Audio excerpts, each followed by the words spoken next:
It happened on a quiet Sunday evening. The kind where everything feels calm, almost too calm. I had just finished folding laundry and was about to grab my overnight bag from the hallway. That's when I felt her arms wrap around me tight, almost desperate. My stepdaughter, Emma, was usually soft-spoken and shy, never one for sudden displays of emotion. But this hug stopped me in my tracks. And then she whispered something that completely changed the way I looked at everything. "I don't want you to leave." I froze. Not because I didn't care, but because I didn't expect it. Emma and I had always had a good relationship, but there had been some distance ever since her mom and I started talking about me taking a temporary work transfer out of town. It was only supposed to be a few months. Nos signes permanents. At least that's what we told ourselves. But the way she clung to me in that moment made it clear. Something deeper was going on. You have to understand, becoming a step-parent doesn't come with a manual. There's no clear roadmap for earning a child's trust when you're not their biological parent. It's been a slow journey with Emma. Some days I felt like I was just another adult in her life. Other days we'd laugh over breakfast or share a quiet walk, and I'd see glimpses of something stronger. Something that felt a lot like family. That night she didn't let go. Not right away. And I didn't push her to. My heart was pounding because I could feel how much she needed to say something, but wasn't sure how. There was a tremble in her voice, and her eyes, when she finally looked up at me, held back something she hadn't shared before. It wasn't just about me leaving for work. It was more than that. The way she held on, the way she whispered those words, it felt like she was afraid of something else. Maybe even afraid of being left behind again. I wanted to ask her what she meant. I wanted to sit down right then and there and get to the bottom of it. But something told me to wait. To just be still and let her speak when she was ready. Sometimes silence says more than words can. And in that silence, my mind was racing with questions. Had something happened? Had she been holding something in this whole time? Or was it just the fear of change pulling at her young heart? I wish I could say she opened up fully in that moment. That I got all the answers. But I didn't. Not then. And what happened next, well, it changed the way I saw her and myself forever. So before I tell you what came after that hug, ask yourself, what would you do if someone you loved held on to you like that? When silence carries more weight than words, and a hug becomes a cry for help, stick around, because the story is just getting started. Emma finally let go, but only a little. Her arms loosened, but her fingers still gripped the back of my shirt like she was afraid I might disappear. I looked down at her, and she quickly wiped her eyes like she didn't want me to see. She gave me this small forced smile, the kind kids do when they're trying to be strong. I didn't press her. I just bent down slowly and asked, "Hey, what's going on?" She shook her head, muttering a soft nothing, then looked away like she regretted saying anything at all. That answer didn't sit right with me. Not because I didn't believe her, but because I did. I believed she wanted it to be nothing, but I could tell it wasn't. The days leading up to that moment had been a little strange now that I think back. Emma had been quieter than usual. She'd skip meals or leave the dinner table early. She started sleeping with her door cracked open again, something she hadn't done since she was 8. At first, I chalked it up to the news about me leaving for work. Maybe the idea of change was just hitting her harder than expected. But deep down I knew it had to be more than that. Her mom, Rachel, had noticed it too. She told me that Emma had been asking more questions at night. About people leaving, about whether things would ever be the same again. At first I thought it was just anxiety, something kids go through when routines shift. But now, standing there after that hug, hearing her voice crack with those words, asterisk, "I don't want you to leave," asterisk, it felt heavier. Like maybe this wasn't just about me. That night I stayed longer than I planned. I sat with Emma while she colored at the kitchen table. She didn't say much, but she kept glancing up at me like she was checking to make sure I was still there. Every once in a while she'd fidget with her sleeves, her shoulders tense, like she wanted to ask something but couldn't bring herself to do it. I didn't push. I just stayed nearby. Sometimes that's all you can do. Later, when Rachel and I talked in the living room, I brought it up again. She sighed, looking more worried than I'd seen her in a long time. "She's been acting off," she admitted. "She keeps asking if you're coming back. Like she doesn't believe me when I tell her yes." Rachel paused. "I wonder if something happened at school. Or maybe she heard something. Something she didn't know how to talk about." That thought hit me harder than I expected. What if Emma had overheard something about me, about her mom, about the move? Or worse, what if she was carrying something no one knew about yet? I kept thinking about that hug, about the way she clung to me like she was afraid I'd disappear for good. I couldn't shake the feeling that whatever this was, it wasn't just about a work trip. Felt like a warning, like the start of something bigger we hadn't yet seen coming. And what happened the next morning only added to that feeling. The next morning started out normal, at least on the surface. Emma sat at the kitchen counter, swinging her legs and picking at her toast. Rachel was pouring coffee, trying to keep things light, but there was a heaviness in the room that none of us could ignore. I watched Emma out of the corner of my eye. She wasn't touching her cereal, and her eyes kept drifting toward the clock. She seemed distracted, restless, like her thoughts were somewhere else entirely. When I offered her a ride to school, she hesitated, then nodded slowly. As we pulled out of the driveway, she stayed quiet, hands folded in her lap. I tried starting a few light conversations.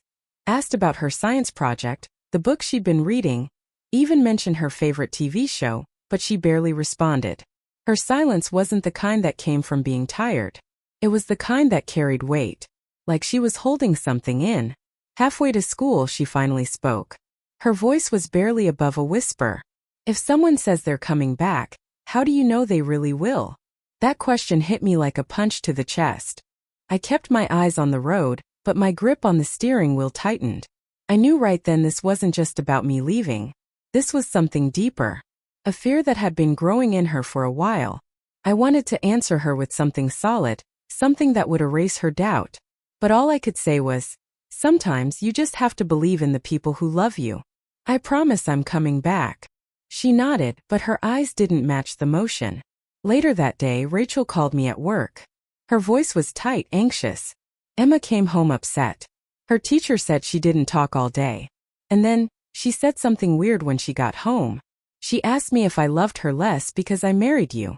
That sentence shook me. I sat at my desk, staring at the wall, trying to figure out where this was all coming from. Had someone said something to her? Was she being teased at school? Or was this something that had been festering inside her for longer than we realized? Rachel and I began digging deeper. We checked in with her school counselor, talked to a few parents we trusted.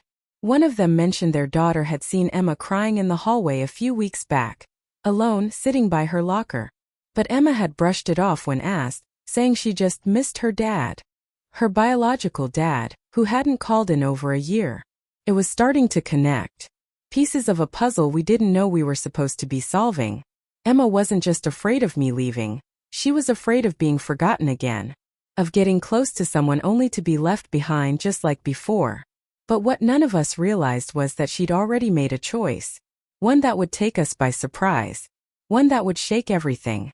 It was Friday evening when things really shifted. Rachel and I had just finished dinner, and Emma was upstairs in her room. She'd barely spoken all day, brushing off both of us with short answers. I'd knocked on her door earlier to see if she wanted to watch a movie with us like we used to. But she just said she was tired. Something in her voice didn't sit right. It wasn't defiance, it was distance. Like she was already somewhere else, shutting herself off. Rachel was worried.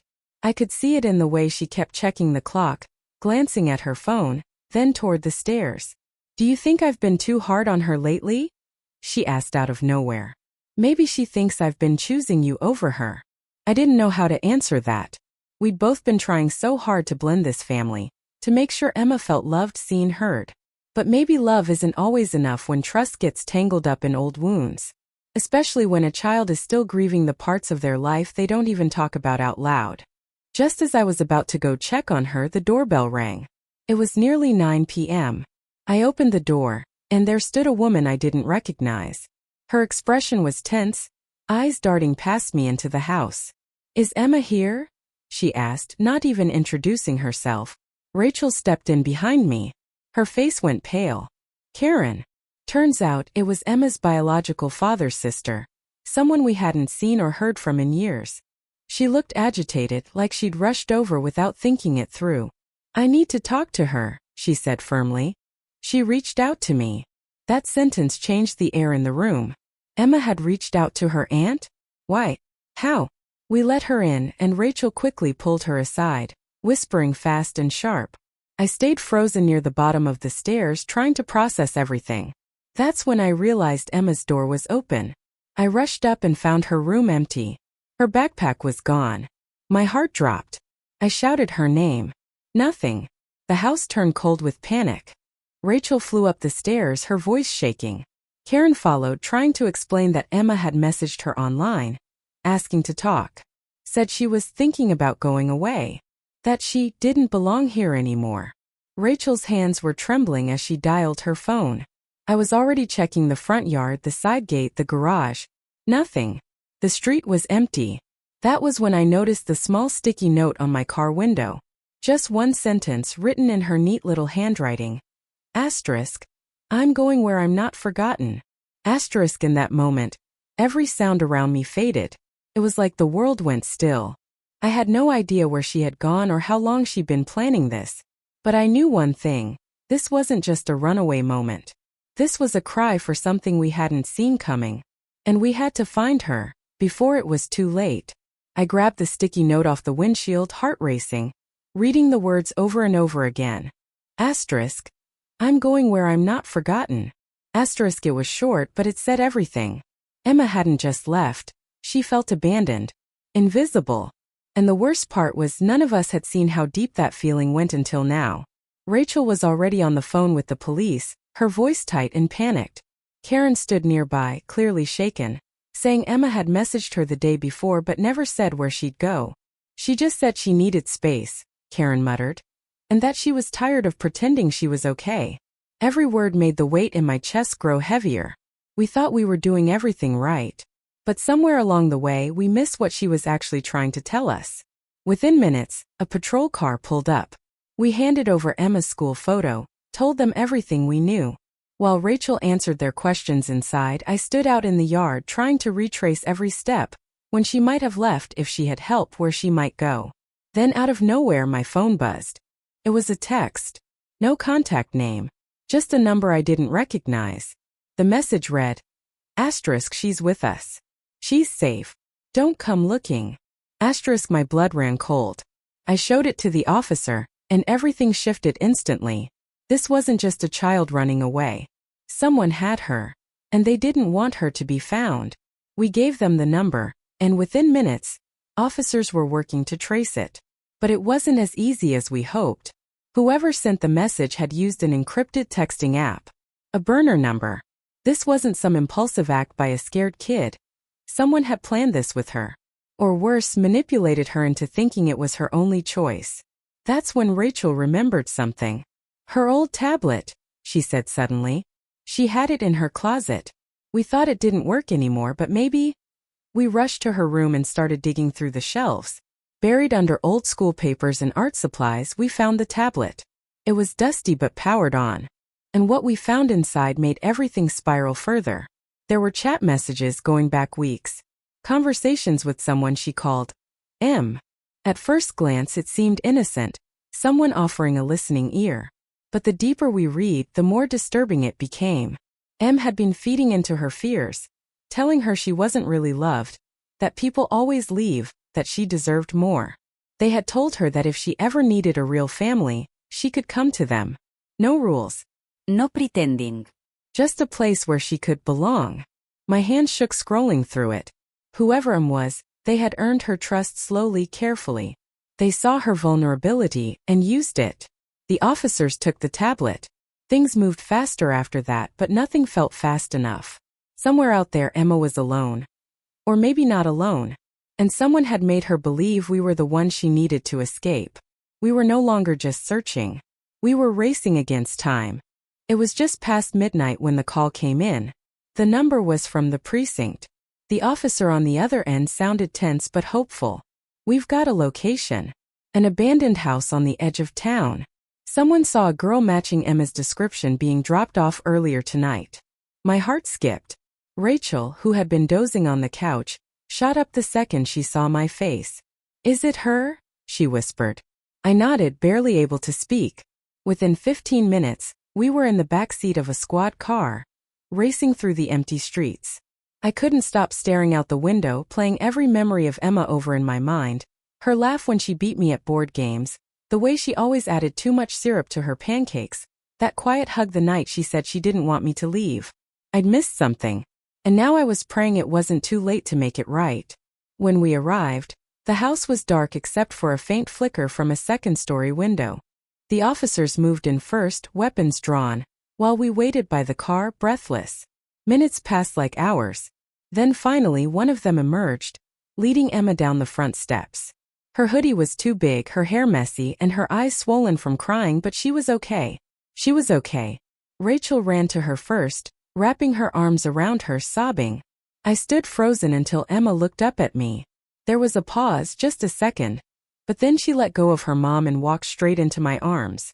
No words. Just the kind of hug that says everything. At the station, Emma told the full story. Em wasn't a friend or a classmate. He was a man who had been messaging her through an online forum disguised as a teen support group. He never told her his real name, but he had convinced her he understood her pain better than anyone else. Said he had a place she could stay, where nobody would leave her behind again. He made it sound like freedom, like family. But when Emma got there, it wasn't what she expected. The house was cold and empty. No other kids. Just him. The moment the door locked, she knew she'd made a mistake. Luckily, she'd left her location on in one of her last messages to Karen. That, along with the tablet, helped police narrow it down in time. Just when we thought the worst was over, there was one more twist. While we were sitting in the waiting room, an officer came out with an evidence bag. Inside was an old locket. I recognized it instantly. It had belonged to Emma's mom years ago. Rachel's jaw dropped when she saw it. I lost that. Right after the divorce, she whispered. How did he have this? Turned out, Em wasn't just a stranger online. He had been closer to our lives than we ever imagined. Someone we once trusted. The next few days felt like waking up from a long, painful dream. The house was quiet, but not with the usual peace. It was the quiet that comes after a storm, still but heavy. Emma stayed close, barely leaving our side. She didn't talk much and we didn't push her to. Just being together again was enough for now. We had time and we weren't going anywhere. The police kept us updated. Em turned out to be someone Rachel knew from her old neighborhood. An old acquaintance who used to do odd jobs for her family back when Emma was just a toddler. He disappeared after the divorce, and she hadn't thought about him since. None of us had any idea he had been watching from a distance, waiting for a moment to step back into our lives in the worst way. The locket had gone missing years ago, but now it all made sense. He had kept it as a twisted reminder of the connection he thought he still had to Rachel, and to Emma. It was hard not to be consumed by guilt. I kept thinking of all the signs we missed, her withdrawn moods, the questions she asked, the hug that started it all. But healing doesn't come from blame. It comes from honesty and from showing up every day, even after you've been broken open. Emma had been pulled into something far bigger than she could understand, and now it was our job to make sure she never felt that alone again. Rachel and I started family therapy, something we should have done earlier if we're being honest. It gave Emma space to speak in her own time, and slowly she started opening up. Not just about Em, but about her fears, her doubts, how hard it had been watching me pack for that work trip, even if it was temporary. It felt like the beginning of goodbye, she admitted one afternoon. That hit deep. I promised her right then and there would be no goodbyes, not without a return, not without making sure she knew she mattered every step of the way. The job? I turned it down. No promotion was worth the distance it would create. My family needed me here. She needed me here. And honestly, I needed them just as much. Life has a way of reminding you what really matters, and sometimes it's through the scariest wake-up calls. Emma's been doing better now. She's back at school, slowly reconnecting with her friends, and even signed up for the art club again. Every once in a while, she'll wrap her arms around me in one of those quiet hugs. Not too tight this time, just long enough to let me know she's still healing, but she's okay. If there's anything I've learned through all this, it's that the strongest bonds aren't always the ones you're born into. They're the ones you choose, fight for, and hold on to when it matters most. And when someone says, I don't want you to leave, it's not just about staying. It's about showing them, every single day, that you never really left.